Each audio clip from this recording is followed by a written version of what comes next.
how much heating angle may come. And we put camera on the top of the building.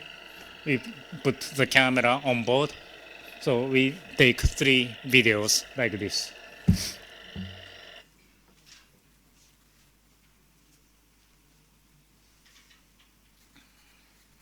So from the initial turn, we know in that case it being over 40 degrees. So it's quite hard. Sorry. I don't know how to stop it. This is the most dangerous case. GM is 0.2 meter. So it's in a real scale. So delta is 35 degrees. So in the first point, it being over 40 degrees. So as I said, it already exceeded 20 degrees. So once it leans to 40 or over 30, all cargo shifted, then it capsized soon. So in this case, even this case, the model ship didn't capsize. It hit but recovers around 30.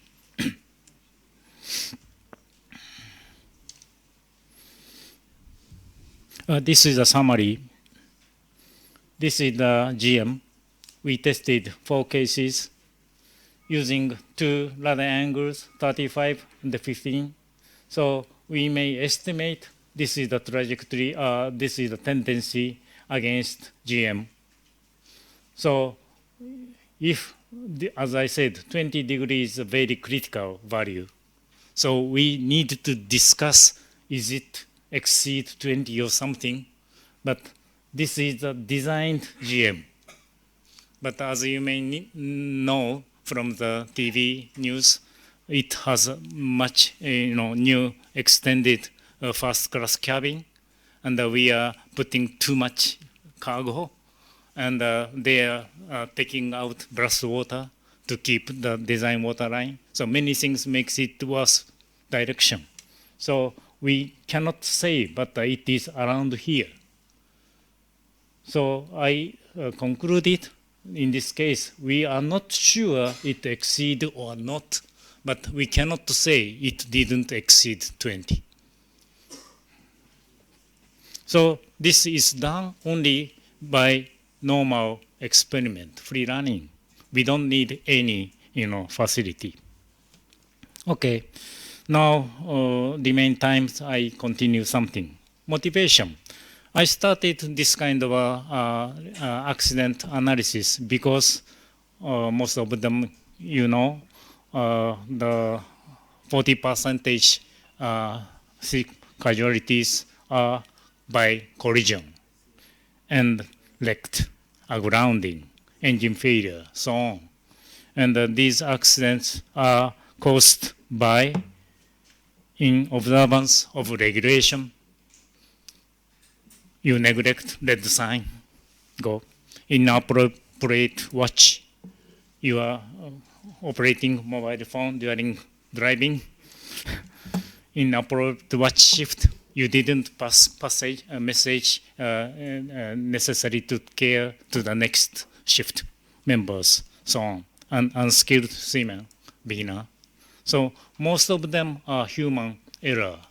So even we are treating very nice, the design ship and the good operation, but if the teamwork didn't operate good and the good not for or mentally operated, the accident easily happen only by one human's error. And this is another figure I used to use to demonstrate how human error is important. This is all court documents. So over 200 something in Japan. It's not my work. It was done in 1980 by Japanese author who investigate all court documents for collision cases. And there are interview, captain, when did you notice the opposite ship? And how far it was? This is only 2 questions. So he plotted the time first they recognize the opposite ship which collided to you, and how much far was it. And mostly we are guessing they are gathering around here. No, more than 20 minutes, sometimes 30 minutes, they notice it, but they collided. How can we explain? They are supposing it's easy, we can avoid it. More than 30 minutes. Okay, go ahead. Anyway, in some time we avoid it. Oh, forgot it, gone. That is, real world. So we need some automation to avoid it. So I started this one from automation, autonomous ship. But I may explain later. I give up.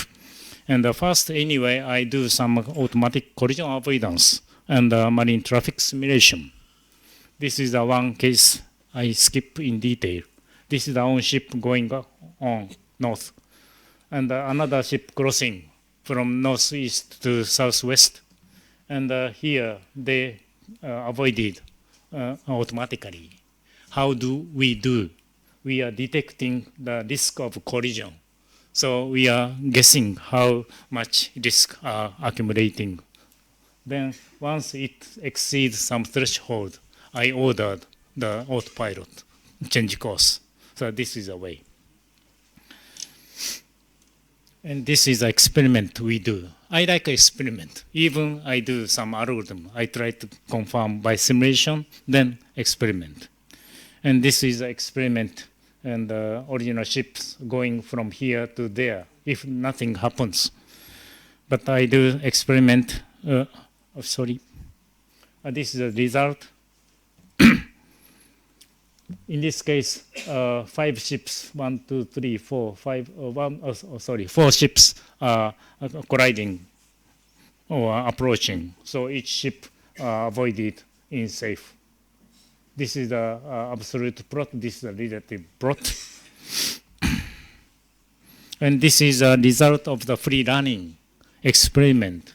Own ships going to this way. But there are another ship crossing. But there are another ship, third ships are coming head on. So in this situation, the international regulation for preventing collision didn't explain the way. Only they tell those who see your right-hand side should avoid her.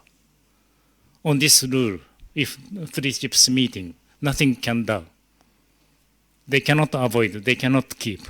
So many things. So this is some way I take some algorithm to avoid automatic. Now, as I said, I wanted to implement automatic collision avoidance system to the real ship. Nowadays, autonomous ship projects are very popular, but I did it 1987, so almost 20 years ago.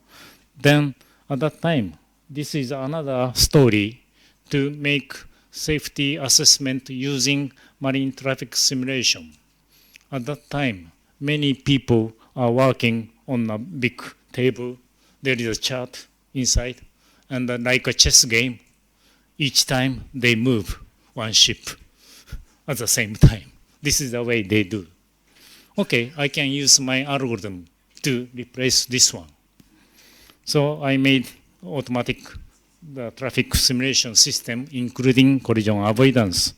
And this is the Tokyo Bay. Each ship moves according to their waypoint. But once they meet some dangerous ship, they change their course. So sometimes the ships are changing their color. It means they detected, they decided to avoid. So this is a way. In 1990, I already succeeded. Sorry.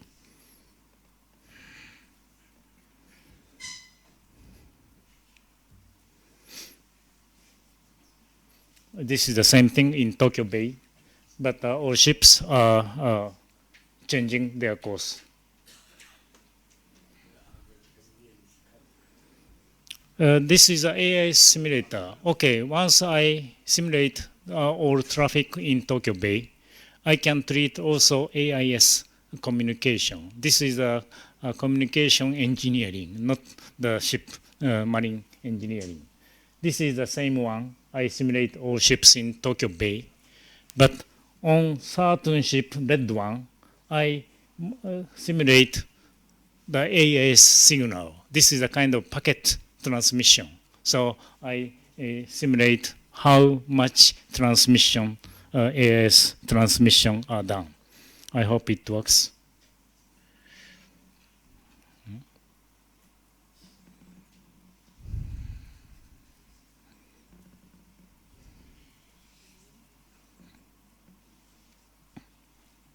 So for each movement, the AIS transmission are simulated.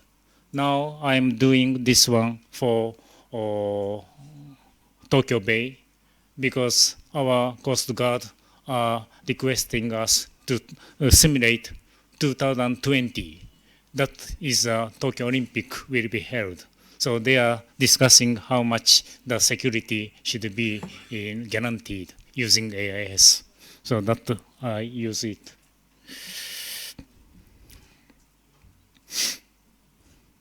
Okay, another idea. Implement my automatic collision avoidance system to the ship handling simulator. We call it the intelligent ship handling simulator. What does it mean? Normal the ship handling simulator, there is a already fixed waypoint navigating the target ship's comes. But in this case, if the trainee is not skilled, the opposite ship avoid instead. That's the only one. I skip this one. This is automatic berthing. I also do some experiment. And anyway, simulation is just a virtual world, but experiment is more important. Okay, I skip in detail explanation, and I going to the accident analysis. This is the Costa Concordia case, as you may know, 2012 in Italy. Why it happens? And my students, he's engaged on this research, and we are investigating in which time, what kind of message was communicated between crew member, and in which message was mistake, and why they didn't prevent the accident. So there are many errors, succeeding errors, mistakes. So this is a teamwork management is a failure of the causes of the accident. And we want to simulate it using logic programming in some description, and all logics are working by computer program, and it leads to the accident. So this is new, not yet finished, but we want to make some marine accident simulator in some area. So all ships are moving, all ships are avoiding course, but there are some teamwork communication. They decided to change course, not by my automatic collision avoidance system, but by humans team play. Okay, final. May I have 5 minutes more? Okay. This is a student competition for autonomous catamaran. And it was held 2014 in Singapore. And this year, they will have in Hawaii from next week. So my students are going to Hawaii tomorrow. So it's similar to your, how did you say, model propulsion competition. So it's a similar one. But it's autonomous. We cannot operate remotely. So everything automation. I just showed the video.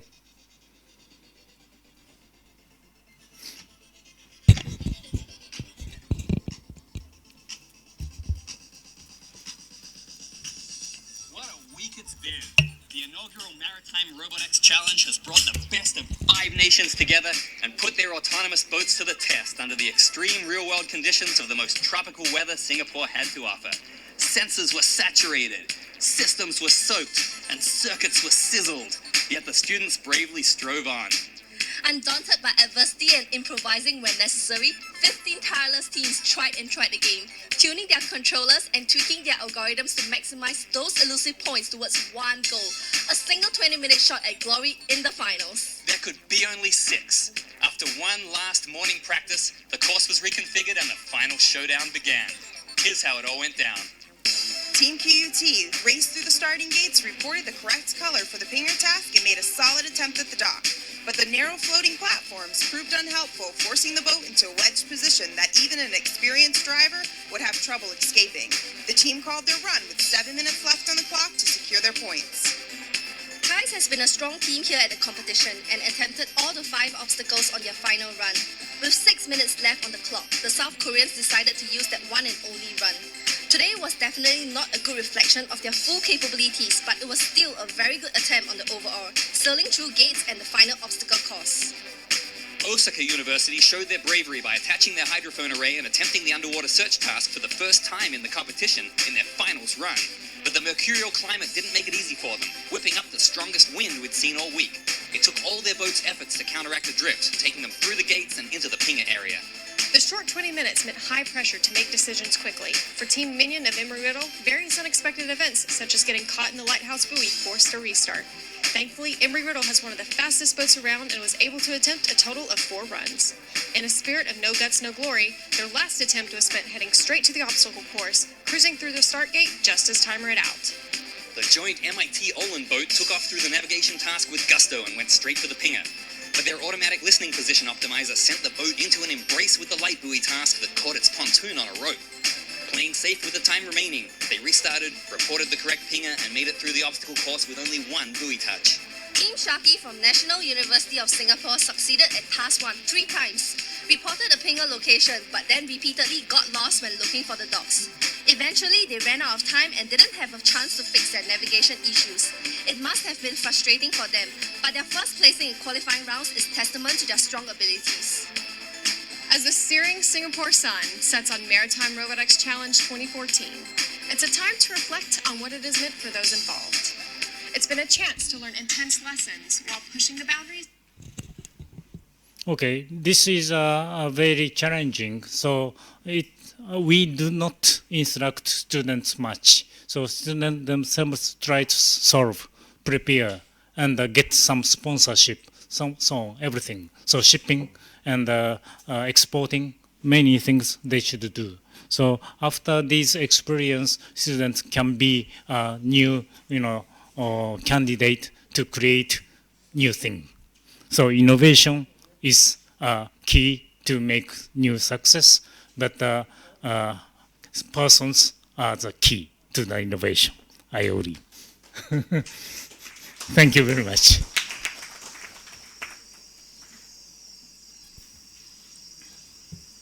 Yeah, thank you, Dr. Hasegawa. Well, we are behind schedule, or schedule, whatever you call it. Thank you. Thank you. We are directly going to the 4th one. Dr. Gonzit Nasser is a polymer-based composite in marine use, history and future trend, that is, and material science, which is very important nowadays. Thank you, Professor. Thank you, Mr. Chairman. I am sure everybody is very tired at the end of the day, and we have no time. I promise I did my best. I will be very brief, although I will show you very interesting things. Good evening and assalamu alaikum, everybody. Firstly, I will thank you. I would like to thank you for your invitation to this esteemed event and for your all hospitality.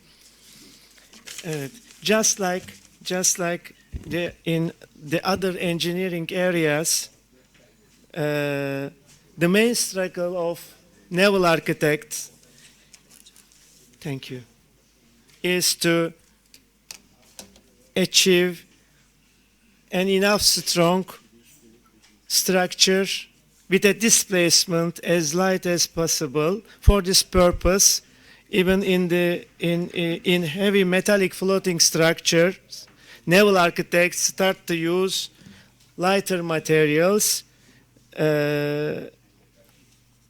mainly polymer-based composites, to construct some of structural elements such as superstructure, bulkheads, deck, mast, even propeller. Fiber reinforced polymer-based composite, VRP in short, have significant usage in boat building and marine construction industries in a wider range for decades, due to the fact that it is the optimum choice in terms of durability, workability, and cost. These materials offer better resistance to both material corrosion as well marine environmental agents such as UV, seawater, and organism in the sea, and also fatigue loading. Additionally, having the advantage of strength to weight ratio comparing to the conventional materials. Yes. Besides this, VRPs are several additional advantages in the construction stage, such as enabling part consolidation, thus reducing part counts, joints and fastener counts, and manufacturer steps by improvement in stability by helping lower the center of gravity and enabling easier application to complex shapes and compound curvature.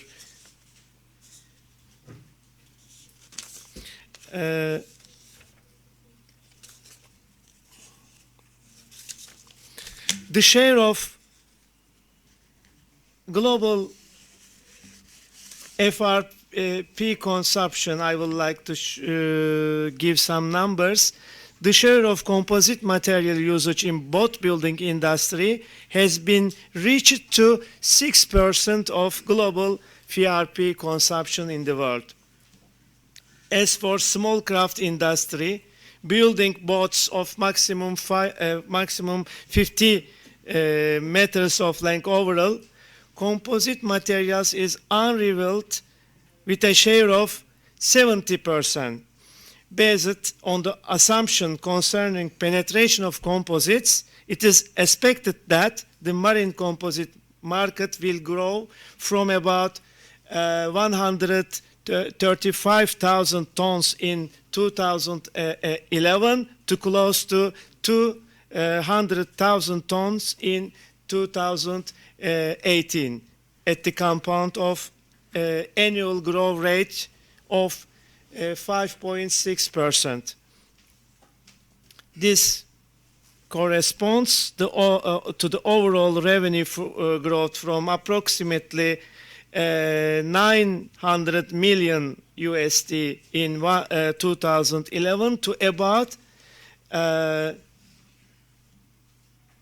1,500 million at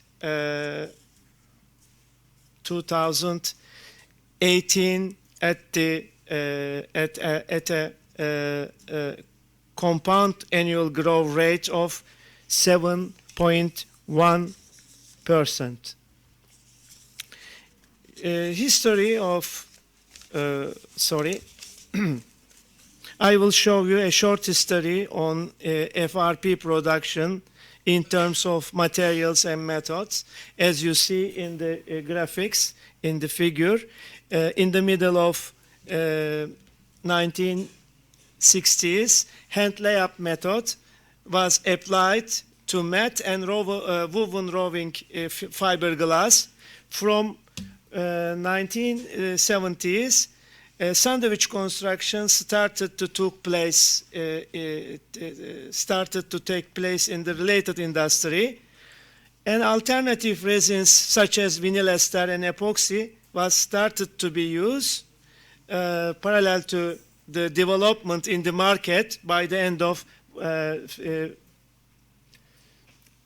1970s, growing market needed the production much speedier, so advanced fabrication techniques developed, and from the beginning of 1980s, alternative reinforced materials such as aramid, Kevlar, and carbon fibers found place in the industry.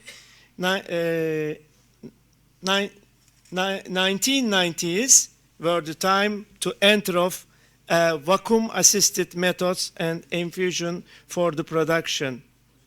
In the Asia, today's the industry level at almost 1970s. At the 1970s, they are using mat or woven roving and hand layup method, and they are also producing sandwich construction.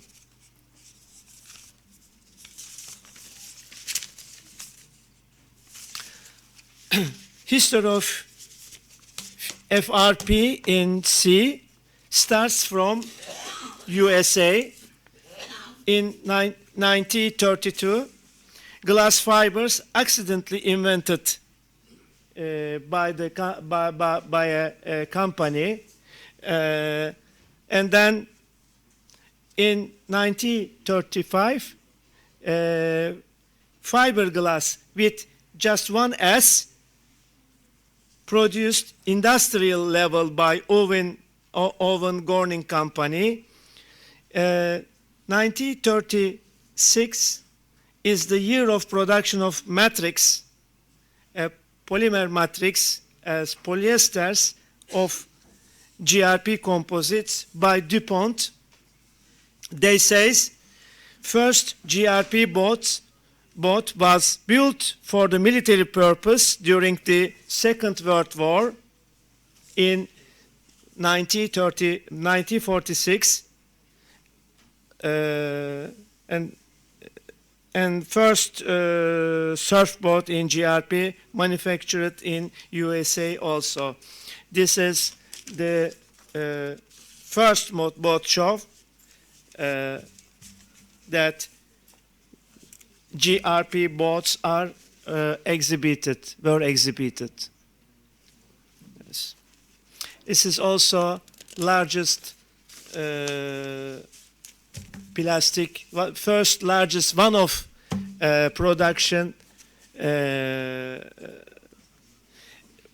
This is sailing boat, one of first one of GRP sailing boat in the history is the name is the boat is Arian.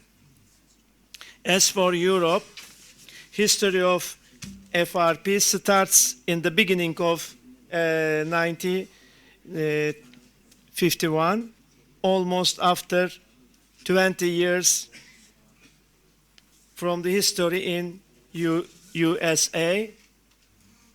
And this is the first production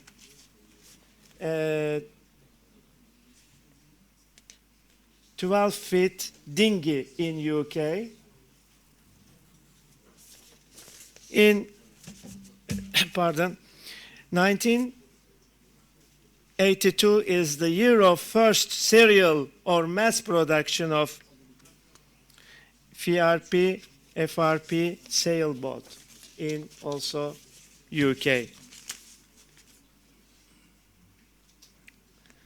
This was first FRP, one of motorboat, 15 meters of length overall. This is also in 1968, Jeffrey Williams won start with his catch. The name of this catch is Sir Thomas Lipton. Sorry, there is a short video. I will show you separately, I guess. This one. This was the Summer Olympics in 1972. In this tragic Olympics, maybe you know, first carbon fiber boats are used in rowing.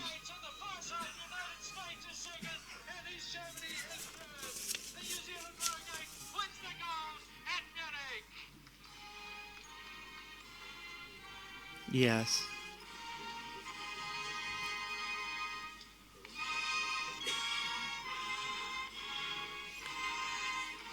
Sorry, and then sorry. Yes.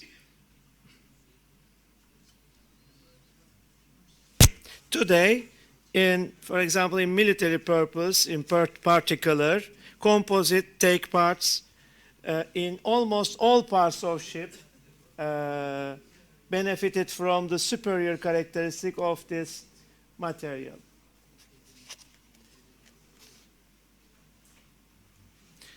This is also, in this figure, you may see the trends in composite structural materials for Navy ships. Now, the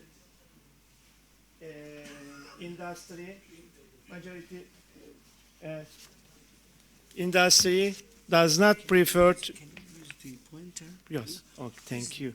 Thank you. Industry do not prefer to use this type of material. The material technology getting changing day by day, very, very quickly.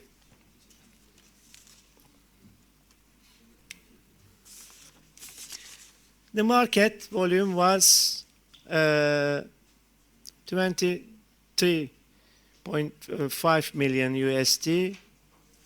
Growth is 7% per year. Largest boat market in was in North America. There's a huge growth rate per year. Motorboats has majority. Customers are older than 45 years old. And superyacht market accelerated in the last 30 years. In 2005, the orders for yachts longer than 50 meters has been doubled. And then 60% of the orders for sailing boats between 30 and 40 meters long was by VRP materials. Only 4% of the orders for sailing yachts longer than 50 meters was by the VRP materials. And this is the trend. Industry use closed mold because of environmental concerns, and prepreg and semi-preg materials used for the production speed. Low strength also important for environmental purposes, and low viscosity resins uses to use the vacuum assisted methods, and high technology boat yards getting increased day by day. This is the last trend of the industry. They are using prepreg carbon epoxy hull, and also for largest boat, Nomex aramid honeycomb core they are using. They are using sandwich materials. Split mail mold is also a trend for production speed. And L girder hull also a need for the largest boat. Ultra high modulus carbon mast is a must. Carbon usage in internal design also increasing. Low strength vinyl ester is in the trend, and the largest part produced by RTM is like that. How about the complaints or backdraws of this material? First, diversity. Diversity of quality, material properties, or cost for almost same design in the same boat building facility. That is a diversity. Is a backdraw of a material of this material, because you cannot standardize easily. It is difficult to establish an industrial standard and qualification methods due to the side effect of modification. Also, recycling is an important problem of this thermoset composite materials. Maybe you know, according to end of life vehicle directive of European Union, after last year, after 2015, vehicles should be recycled. 85 of the vehicles should be recycled. You may burn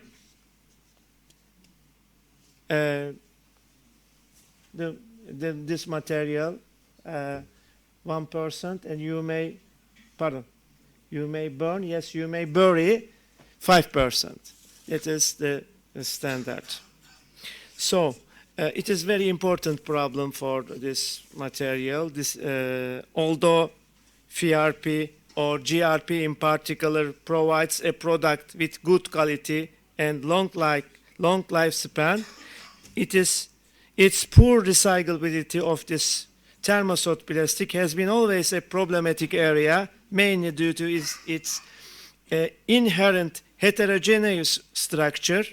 The current and future waste management and environmental legislation require all engineering materials to be properly recovered and recycled.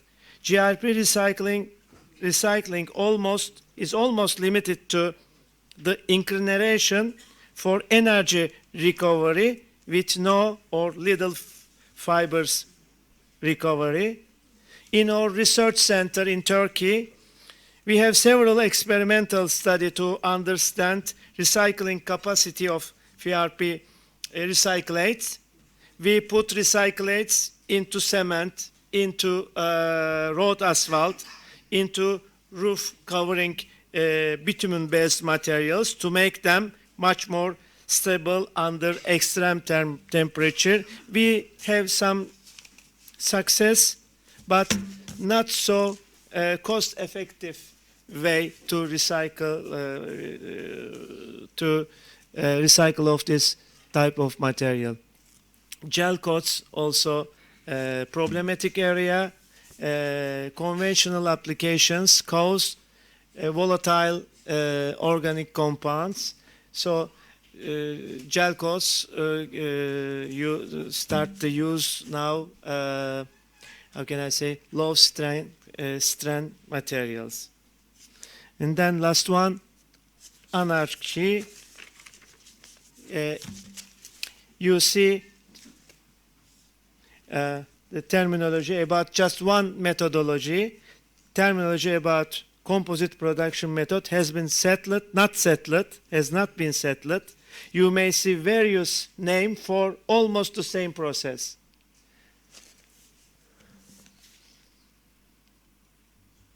And fire safety, the weakness, the very weak side of this material. In USA, requirements for non-combustion are not met yet, but for IMO, high-speed craft code, composite can be included as an element of fire restricting material. Also, another trend in this market, using natural composites, and your country very, very rich in this in this area. Production of natural biodegradable polymer composite is an important research topics on the stage of renewable sources implementation instead of petrochemical sources. Plant fibers such as cotton, flax, hemp, jute, or nettle are mostly made of cellulose, while animal origin fibers are made of protein, hair, silk, and wool. A variety of natural fibers is large, and their developed surface contributes to increasing adhesion to mattress. Yes, we need to study on these natural sources to make some elements, interior design elements in particular. Thank you for your patience. Thank you for your attention.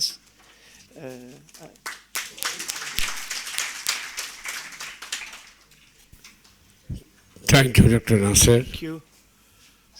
Giving us the whole history of the material, composite material, FRP. Well, the plastic definitely has come to exist. At the same time, we have the environment that is non-degradable. Part of this material is one of the factors which people consider nowadays. Thank you very much. We have 4 keynote speakers: Dr. Bari, Mrs. Blackley, and Hasegawa, and Dr. Nasser. Well, we thank all the authors for their presentation in this session, and I, on my behalf and on behalf of my Dr. Zoul Haq, thank all the audience for listening to the articles, and we hope that these articles will be useful, especially Dr. Bari's one, I would say, giving the concept and the professional society, role of professional society. That was I thank the authorities and the organizers for giving me the chance of sitting over here.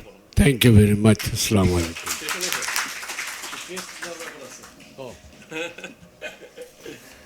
Thank you, Mr. Chairman. May I request you to hand over crest to Dr. Abdullah Helbari for keynote speaker. A crest from the chairman, Professor M.H. Khan.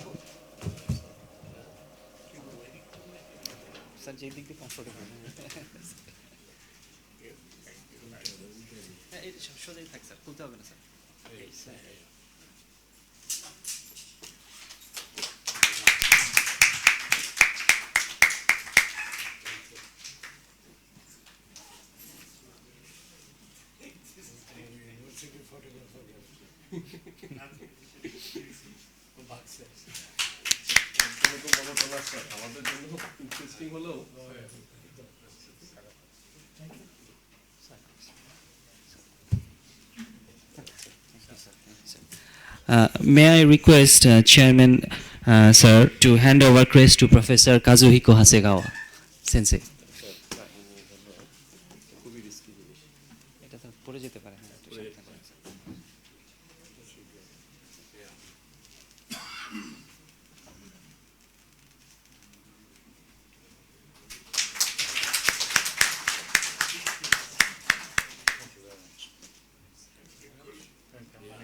Thank you very much. Thank you. Thank you. Thank you very much. May I now request Professor Dr. Nasser to come and take the crest from the Chairman, sir.